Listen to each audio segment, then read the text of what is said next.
If you want to take macro photos on your Motorola Edge 70, here's what you can do. So of course we're gonna go to the camera, and over here in the camera you should be able to find this flower icon where we have different zoom options. So we can tap over here in order to activate the macro camera, and you should be able to keep the camera close to the subject that you want to capture and keep the subject sharp. I'm now really close to the subject and these photos are still pretty clear, so I can easily capture a pretty good photo of a small thing.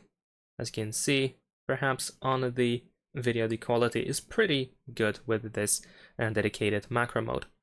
In addition to that, what you can also do is you can, for example, not use the macro mode, but instead you can use the zoom. So if you zoom in, you might be able to get a pretty decent photo as well.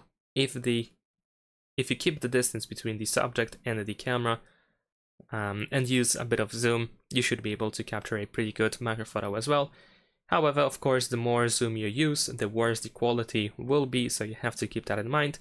And maybe actually the dedicated macro mode might be just the better choice. And that is pretty much it. Thanks for watching, leave a like and subscribe.